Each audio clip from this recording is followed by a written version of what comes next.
Fin cet après-midi de la session d'octobre de l'Assemblée nationale, une session qui aura surtout été budgétaire, au cours de laquelle il a été décidé de reporter l'adoption du budget 2013 à cause du changement de l'équipe gouvernementale.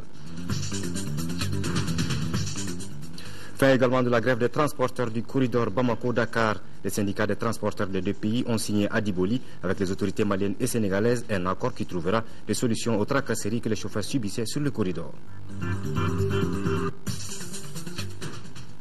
Promouvoir les produits agricoles primaires ou transformés, les innovations et les techniques agricoles entre autres, c'est l'objectif de la première édition de la foire agricole de Sikasso FASCO 2012, dont le lancement a eu lieu hier jeudi dans la capitale du Kénédougou.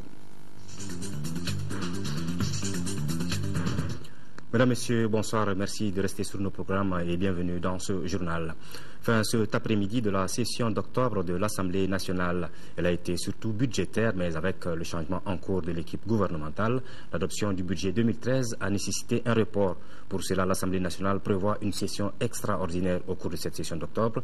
Il a été aussi largement question de la crise que traverse notre pays. Le point avec Ibrahima Traoré.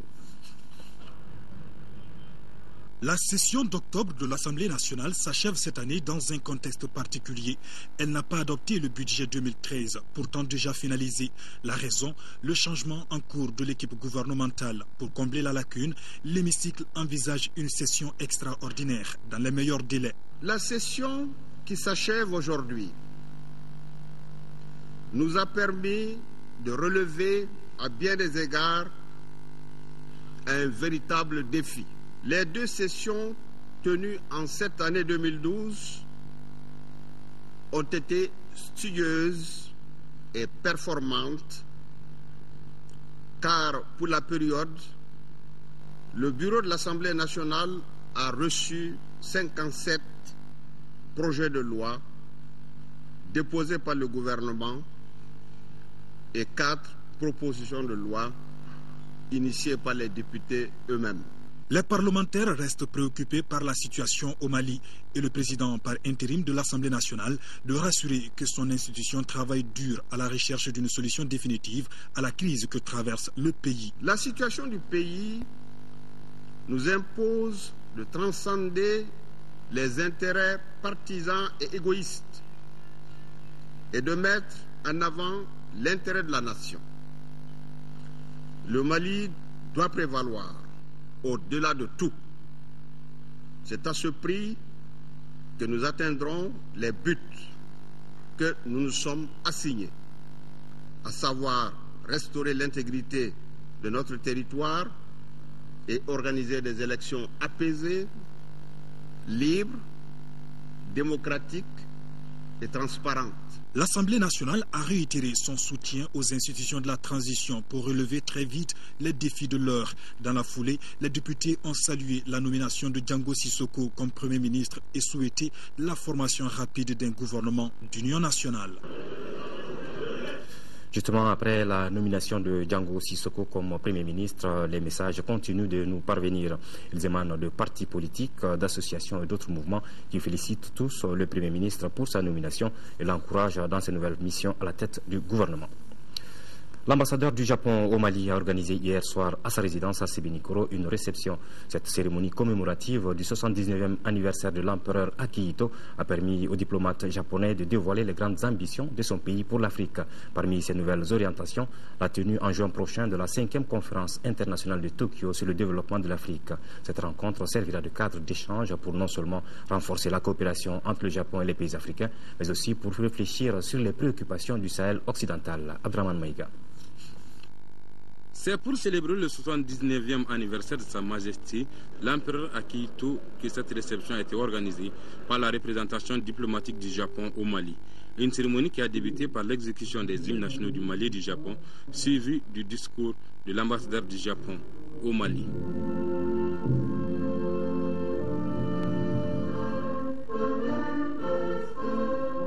Dans cette adresse, le diplomate japonais n'a pas manqué de souligner l'exemplarité des relations existantes entre nos deux pays. Cette coopération a été renforcée par la réalisation de l'ambassade du Japon au Mali, l'arrivée de la première vague des jeunes volontaires japonais et une visite de la vice-ministre parlementaire chargée des affaires étrangères dans notre pays en 2011. Permettez-moi encore une fois d'exprimer mes profonds remerciements à tous qui, au Mali, ont exprimé leur solidarité, soutien et compensation aux sinistrés japonais. Le Japon aussi aimerait soutenir le peuple malien. C'est pourquoi je souhaite sincèrement que le Mali continue de déployer ses efforts pour retrouver la paix et la stabilité le plus rapidement possible. Cette réception a également été l'occasion pour le diplomate japonais d'expliquer aux invités l'organisation très prochaine de la 5e conférence internationale de Tokyo sur le développement de l'Afrique. Cette rencontre, qui se tiendra du 1er au 3 juin prochain, permettra au Japon d'offrir aux pays africains un cadre de dialogue autour de 3 thèmes principaux, à savoir l'économie solide et solidaire, la société inclusive et résiliente et enfin la paix et la stabilité. Ce 3e thème doit, selon le diplomate, permettre aux participants de discuter des préoccupations du Sahel. La Cour suprême vient de clôturer ce matin une session de formation qui a démarré le 3 décembre dernier et qui était adressée à 30 conseillers de la section des comptes. Elle s'est déroulée, cette session en 2 phases, et avait pour objectif de renforcer l'expertise des conseillers. La formation a été dirigée par le consultant indépendant béninois Marouf Alabichitou et d'autres Maliens. Garibou Pérou. Initiée dans le cadre du partenariat avec la section des comptes, cette session de formation qui vient de s'achever s'est déroulée en 2 phases. Elle a permis aux participants de se doter de l'outil du principe juridictionnel. Vous avez acquis une somme d'expérience. Si en matière de contrôle juridictionnel, le principe du double arrêt est de rigueur, le contrôle non juridictionnel de la gestion des ordonnateurs n'aboutit pas à des décisions, mais des communications aux autorités administratives. Dans le cadre de l'exécution correcte de la loi des finances, les expériences acquises au cours de ces 2 semaines vont amorcer un véritable démarrage des activités juridictionnelles au sein de la section compte. La volonté de rechercher la qualité, la performance de la haute juridictionnelle malienne est désormais en voie. La première séance qui a consacré aux règles des finances publiques et de la comptabilité, et la deuxième semaine qui a consisté au jugement même, nous a rassurés de ce qu'on peut faire concrètement. La section des comptes de la Cour suprême, jusqu'ici, faisait son travail sans arriver véritablement à la phase finale qui est le jugement. Au cours de cette session, plusieurs thèmes ont été traités. La mission d'assistance, de l'examen, de la typologie des irrégularités, de la gestion et le jugement des comptes, en passant par la vérification des postes comptables pour le cas précis de la Direction nationale du Trésor.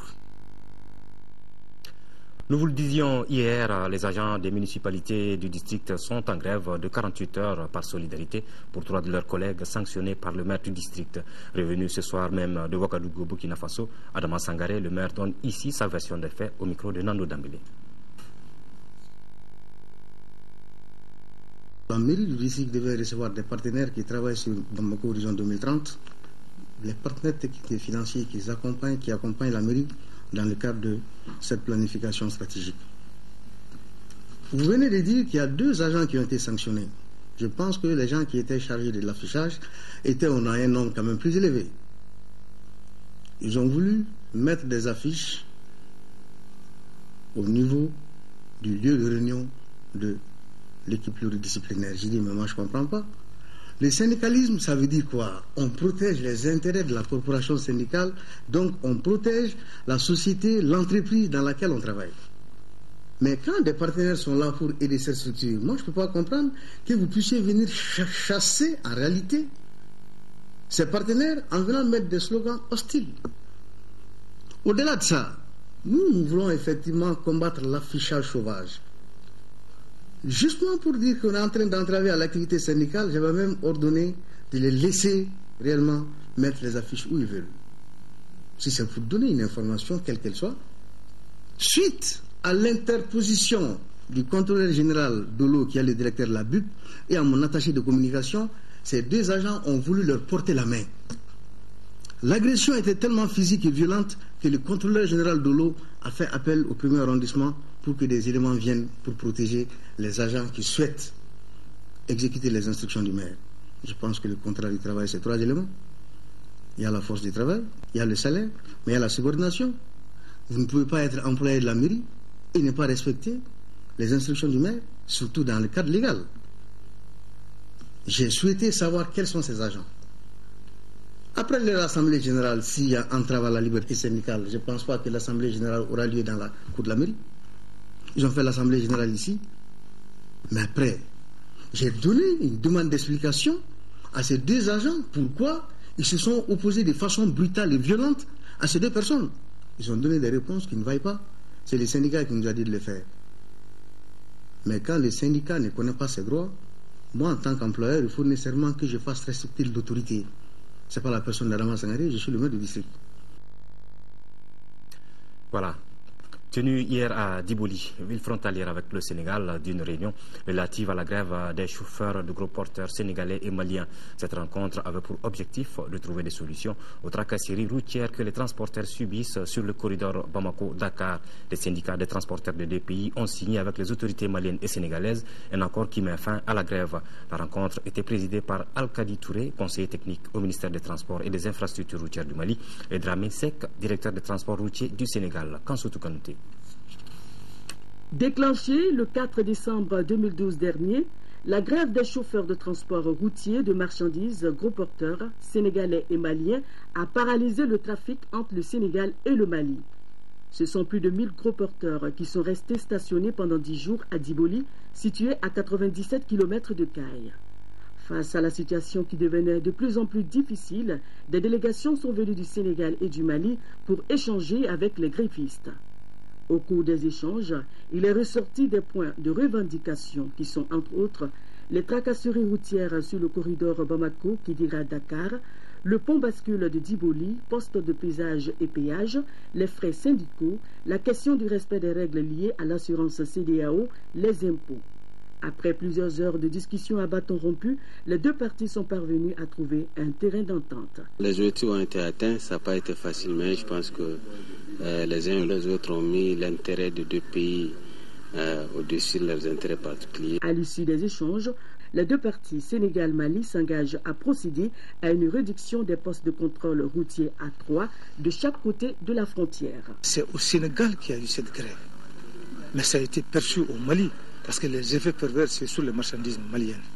Cette grève n'est pas une grève du Mali. Je le rappelle, il faut que cela soit clair pour tout le monde. Les chauffeurs maliens sont rentrés, je le répète encore une fois, par solidarité. Ils sont d'accord sur tous les points de discussion qu'il y a eu autour de cette question. On n'avait pas un plaisir de pouvoir bloquer notre travail. Mais on s'est demandé, les deux pays, Mali et le Sénégal, est-ce qu'ils font partie de la CEDEAO ou de la UEMOA? La réponse est oui aujourd'hui. À noter que la réunion s'est déroulée dans un esprit fraternel empreint de cordialité et de courtoisie. Les différents syndicats ont ensuite levé le mot d'ordre de grève après la signature du procès verbal. Plus de 100 micro-projets sur 176 ont été réalisés dans la région de Caille par le projet d'appui au développement communautaire PADEC pour un montant d'1,176 milliard de francs CFA. C'est ce qui ressort de la revue annuelle 2012 du projet qui s'est tenue hier dans la salle de conférence du gouvernorat de Caille. La cérémonie était présidée par le directeur de cabinet du gouverneur de Caille, Kamankane, qui avait à ses côtés la coordinatrice du projet, Mme Sikaya Tousso, en présence des autorités administratives et politiques, des partenaires et des bénéficiaires du projet. Jafar Aïdara. L'objet de cette rencontre est de partager avec tous les partenaires du PADEC le maximum d'informations sur l'évolution du projet au cours de cette année 2012 et envisager les perspectives pour 2013. Le projet devrait prendre fin cette année, mais en raison de l'interruption de la coopération de la BAD consécutive aux événements que notre pays a vécu, le gouvernement a demandé et obtenu une prolongation d'une année, donc jusqu'en 2013. Il est ressorti de cette revue annuelle que depuis le démarrage des activités du PADEC en 2007 à nos jours, 102 microprojets sur 176 prévus, soit 60% ont été réalisés dans la région, dont 36 sur 68 dans le cercle de Caille, 14 sont en cours de réalisation et 16 restent à réaliser. Nous faisons les deux revues ensemble. Nous venons de constater que nous avons fait déjà sur une centaine de réalisations sur les 176 prévues, donc ce qui nous fait un pourcentage assez appréciable. Mais ça veut dire qu'il nous reste encore du travail. Au cours de cette revue annuelle, il a été démontré que 100 microprojets ont été réalisés dans la région pour un montant de plus de 1,776 milliard de francs CFA, dont plus de 500 millions d'investissements dans le cercle de Caille. Il faut rappeler que l'objectif du PADEC est de contribuer au développement communautaire de 176 villages de 20 communes dans les cercles de Djema, Caille et Nouro du Sahel, et s'inscrit dans le cadre stratégique pour la croissance et la réduction de la pauvreté et les objectifs du millénaire pour le développement. Il est cofinancé par le gouvernement malien et la BAD. Comment se porte la stratégie SEC, les soins essentiels dans la communauté au niveau des cercles d'Ikita Kenyeba? Pour répondre à cette question, une mission de l'UNICEF composée de représentants de l'organisation et ceux du ministère de la Santé ainsi que des journalistes séjournent dans la première région où 245 agents de santé communautaires se sont déployés pour la prise en charge des cas simples de paludisme et de diarrhée chez les enfants de moins de 5 ans, entre autres Samanta et Colomba 2.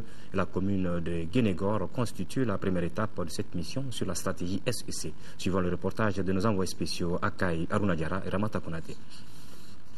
Grâce à la stratégie soins essentiels dans la communauté SEC, les populations qui se trouvent à plus de 3 km d'une structure sanitaire ont facilement accès à un paquet de services. Ces soins essentiels offerts à un coût abordable concernent les cas simples de malnutrition, de paludisme, de diarrhée et d'infections respiratoires aiguës chez les enfants de moins de 5 ans. À ceci s'ajoute la planification familiale chez les femmes en âge de procréer et la promotion des bonnes pratiques en matière d'hygiène et d'assainissement. Pour la mise en œuvre de ces activités dans la région de Caille, 245 agents de santé communautaire AEC y sont déployés. 66 d'entre eux opèrent dans le district sanitaire de Kita. À Samanta, l'un des sites secs de ce district, l'ASC Toumani Dagno, avec l'aide de 2 relais communautaires, couvre aussi le village de Kabagé. Les habitants de ces villages ont vivement salué cette approche.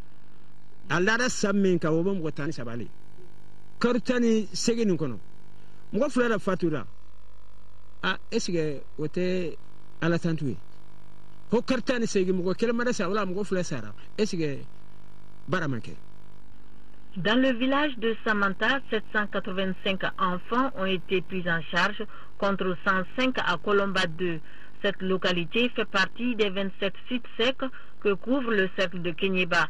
Quant à la prise en charge des AEC, elle est assurée par le Fonds des Nations Unies pour l'enfance, UNICEF. Une prise en charge qui pourrait prendre fin ce mois de décembre. Malgré cet éventuel retrait des partenaires, aucune initiative n'a encore été prise par les autorités locales et administratives du cercle de Kita pour assurer la relève. Par contre, à Kenyeba, les responsables de la mairie de la commune rurale de Guénégoré sont déjà prêts pour assurer la santé des 2410 habitants des sites secs de Tumbu et Komborea. Nous avons en tout cas pris l'initiative de prendre la relève des ASC dans notre commune. On l'a déjà budgétisé, c'est déjà dans notre budget et nous sommes prêts à les satisfaire. Dans l'année, ça va nous coûter autour de 800 000 à 1 million pour les deux. Leur prise en charge représente 6% du budget 2013 de la dite commune. Voilà, il fallait plutôt entendre Guénégoré et non Guénégor. Lancement hier, et là on est en 3e région, à Sikasso, de la première édition de la foire agricole FASCO 2012. L'objectif est de promouvoir les produits agricoles primaires ou transformés, les innovations et techniques agricoles relatives à la maîtrise de l'eau et à l'adaptation au changement climatique par les petits agriculteurs, entre autres. Idrissa Goulou Sissoko.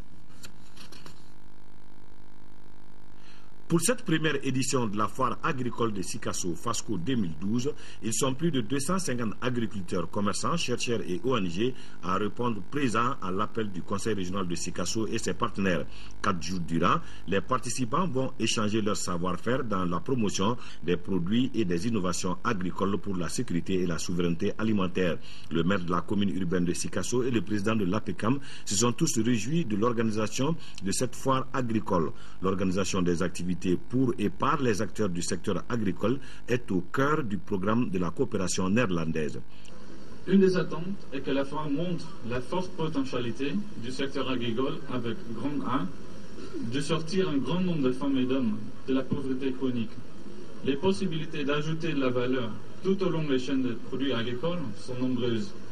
Mais il faut un accompagnement et un encadrement des uns et des autres pour les réaliser.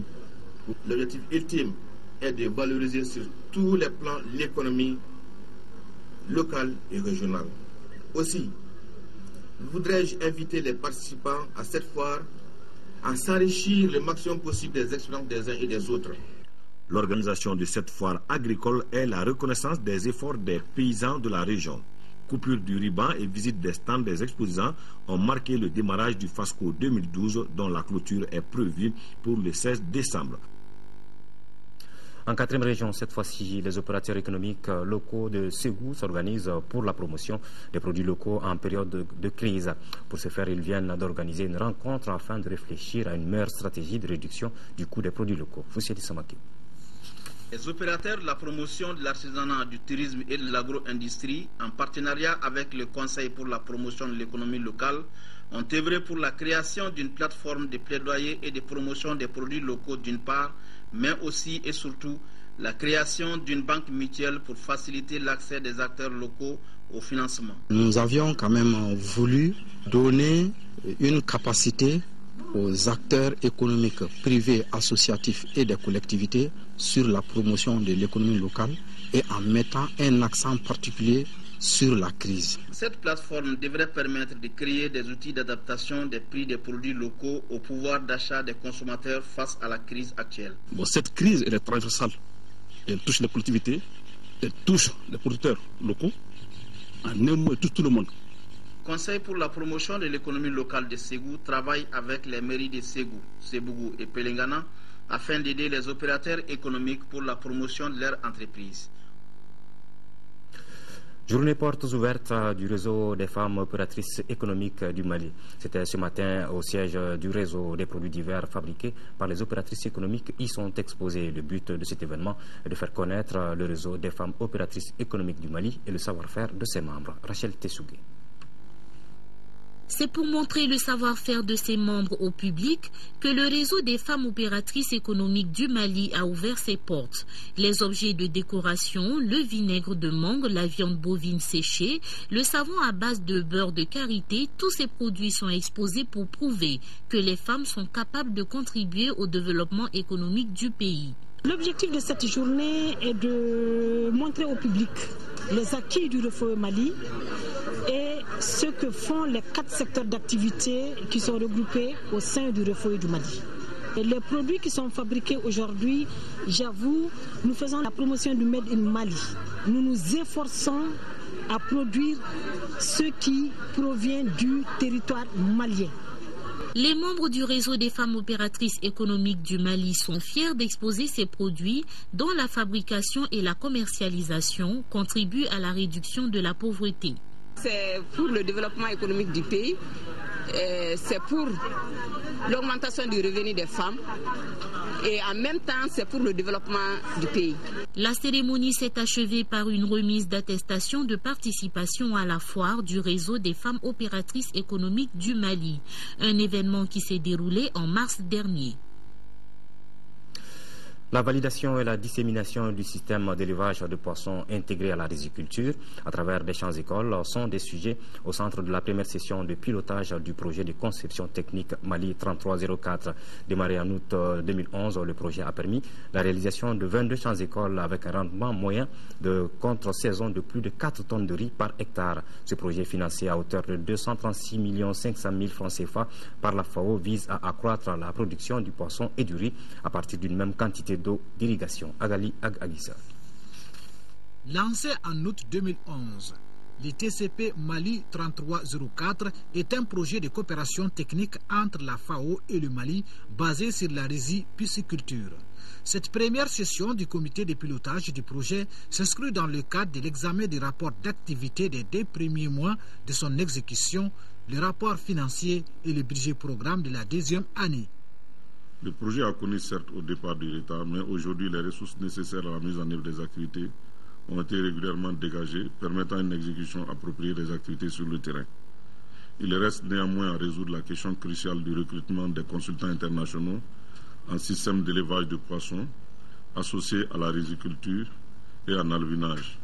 D'un coût total d'environ 236,5 millions de francs CFA, le projet vise à associer l'élevage du poisson et la culture du riz dans les périmètres rizicoles de Sikasso, Ségou et Mopti. De son lancement en 2011 à nos jours, le projet a réalisé 22 champs écoles de producteurs, dont 4 champs de contre-saison à Sélingué et 18 champs en hivernage. Le rendement moyen des champs écoles de contre-saison est de 4 725 kg de riz par hectare contre 3 900 kg par hectare pour les champs témoins. Le projet a aussi élaboré dans le cadre de la formation le curriculum de formation des vulgarisateurs du projet et le curriculum de formation des champs écoles des producteurs. Il a aussi assuré la formation du personnel dans le domaine de la pisciculture intégrée à l'approche champ-école. Les recommandations issues de cette première session devront répondre aux questions relatives au développement de l'intégration de l'irrigation et l'aquaculture dans les aménagements hydro-agricoles de notre pays. L'avenir de l'Afrique passe par la redéfinition de ses politiques de développement. C'est avec ce constat que s'ouvre le 7e espace migrants du Forum pour un autre Mali Forum. Parmi les sujets au centre des préoccupations, les causes des faillites économiques, politiques et la situation consécutive du printemps arabe sur les migrants du Maghreb. La semaine est présidée par Aminata Draman Traoré, sociologue. Reportage de Moïse Traoré. La rébellion et l'émigration sont liées à la crise du développement. C'est le constat introductif du 7e espace migrants du Forum pour un autre Mali Forum. Les 2 premiers intervenants estiment nécessaire une redéfinition des politiques jusque-là prônées en Afrique. La paix, la stabilité et la sécurité va dépendre aussi de notre capacité d'intégrer, de regarder la question migratoire à la lumière de la crise qui sévit. Si ceux qui sont venus de Libye, qui ont pris les armes, et puisque dans la brèche ouverte par ce retour, les islamistes ont pu s'installer dans les régions du Nord, il nous faut impérativement réexaminer la question migratoire, nous poser des questions que nous ne nous étions pas posées jusqu'ici. La Casamance au sud du Sénégal connaît une rébellion depuis 30 ans. La question de l'immigration, c'est elle peut-être qui illustre le plus cet échec de ce qu'on a appelé le modèle de développement. Au Sénégal, l'immigration connaît une situation aussi grave, peut-être même plus grave, que ce qui se passe ici au Mali.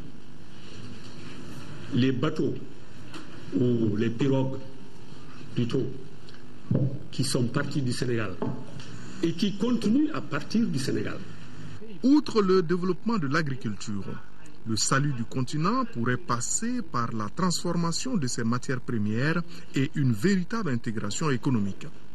Mardi, à l'occasion de la Journée internationale des migrants, il sera question de transition et de refondation démocratique.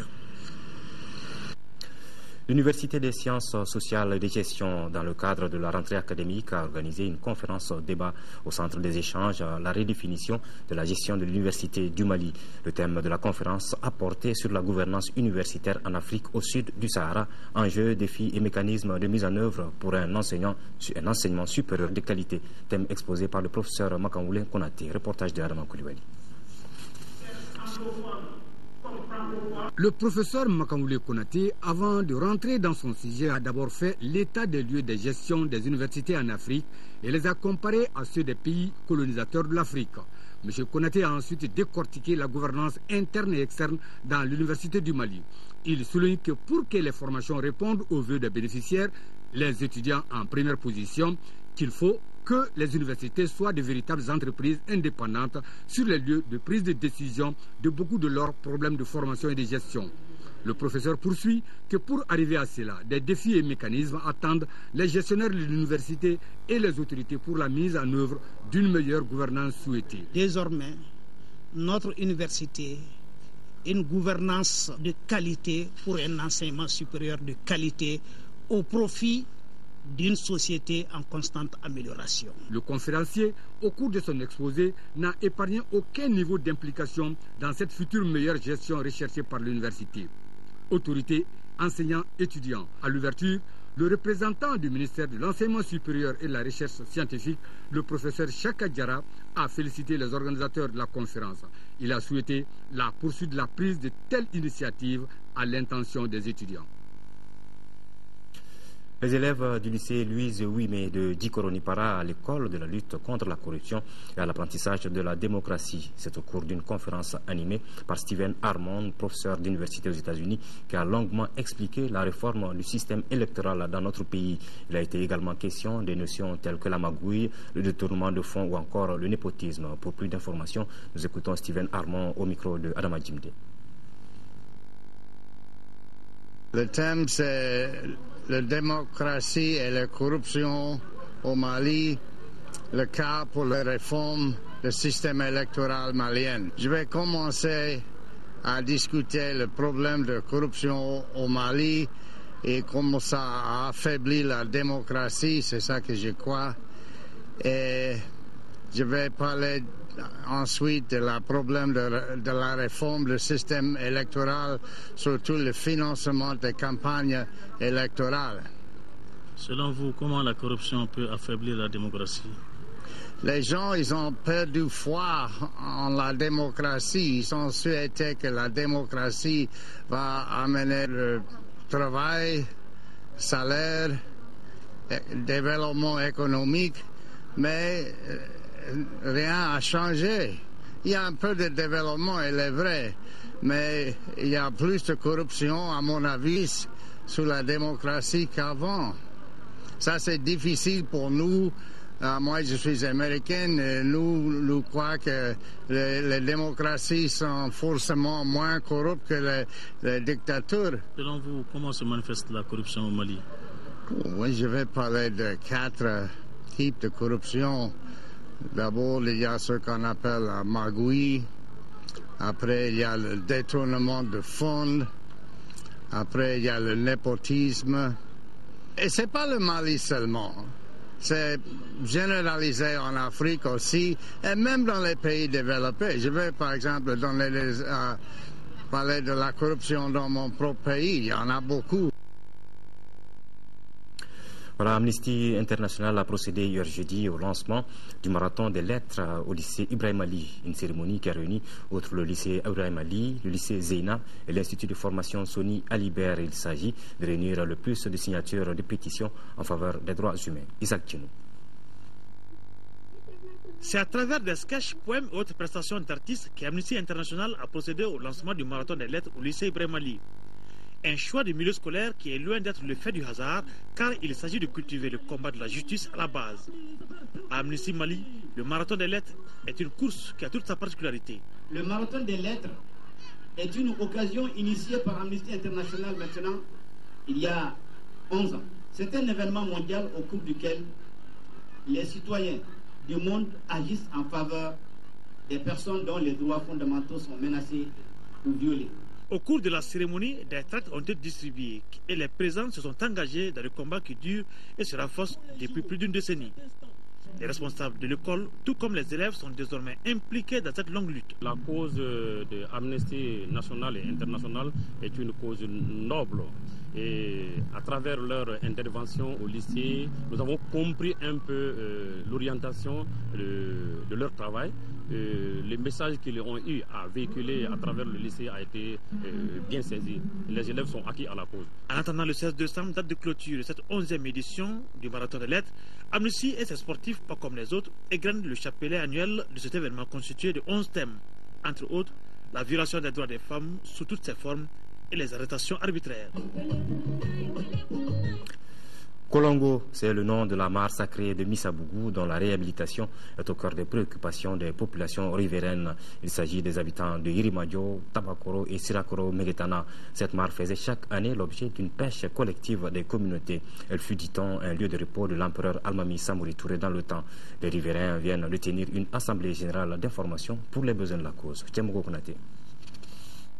La mare Kolongo de Missabougou, une mare sacrée, un patrimoine précieux à préserver. En prélude aux travaux de réhabilitation s'est tenue cette assemblée générale d'information et de sensibilisation de la population riveraine et des partenaires pouvant apporter une contribution. L'idée de réhabiliter cette mare est venue des habitants de la périphérie, soutenue par la Confédération des coopératives d'habitation du Mali. Un appui aux autorités dans la préservation de cette valeur culturelle. Pour la réalisation de ces travaux de réhabilitation, les initiateurs entendent désormais exhumer un pas important du passé. La mare Kolongo, lieu de sacrifices et de rituels, faisait l'objet d'une pêche collective annuelle. Le jour de la pêche était un jour privilégié de sacrifice pour le bonheur de la communauté. Cette fête aura lieu le 27 décembre prochain. Voilà, du sport football, championnat national de Ligue 1, en ouverture de la 4e journée. Le stade malien de Bamako a largement battu Atar Club de Kidal par 5-0 encore. Silagatou Sissé était au stade Mamadou Konaté. Voici son reportage. Atar Club de Kidal, stade malien de Bamako, match déséquilibré sur le papier. Le promu Atar a résisté avant de céder à la puissance de frappe du stade malien de Bamako. Adama Diarra, 9e minute à la suite d'un énorme cafouillage pour l'ouverture du score. Ousmane Sissé, 30e minute sur penalty. Et Abdoulaye Koulibaly pour le 3e but ont fait du mal à Atar Club de Kidal à la mi-temps. Les Blancs montrent de nouveau leurs muscles en seconde période. Les Kidalois aspirent l'eau de tous les côtés. 73e minute, Lamine Diawara, entré en cours de jeu, compose son numéro pour le 4e but. Bakary Koulibaly, lui aussi incorporé, se mêle de la fête en marquant le 5e et dernier but du Stade Malien de Bamako sur penalty à la 82e minute. Sur la première période, je n'étais pas trop satisfait de ce que mes joueurs faisaient. J'ai trouvé que notre jeu était compliqué, même si on a réussi à ouvrir le score et à marquer des buts. Mais pour moi, ça n'était pas suffisant dans les enchaînements offensifs. Il n'y avait pas assez de mouvement, il n'y avait pas assez de jeu dans le dos de la défense. Et on a essayé de corriger à la mi-temps. La deuxième période, nous a vu bien dominer l'adversaire, qui physiquement a nettement baissé, ce qui nous a permis d'exister encore plus. Une équipe qui n'a même pas arrêté de s'entraîner pendant toute l'année, vu les compétitions qu'il a, par rapport à une équipe qui jusqu'à présent s'entraîne sur un terrain vague, où c'est un seul poteau qui est praticable. Je crois que je félicite les garçons et vraiment cette prestation est à leur entame. Atar Club de Kidal, la lanterne rouge 0 points, n'a pas fini de panser les plaies de son hémorragie. Le promu rencontrera lors de la 5e journée le Djoliba à ses champions sortants. Le feu est encore à ses portes. Une autre paire de manches pour Atar Club de Kidal. Voilà cette bonne nouvelle en provenance de la Côte d'Ivoire.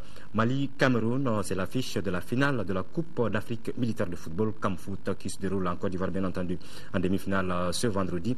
Le Mali a dominé le Kenya par 3-1, alors que le Cameroun a écarté la Côte d'Ivoire par 1-0. La finale se jouera dimanche à Abidjan.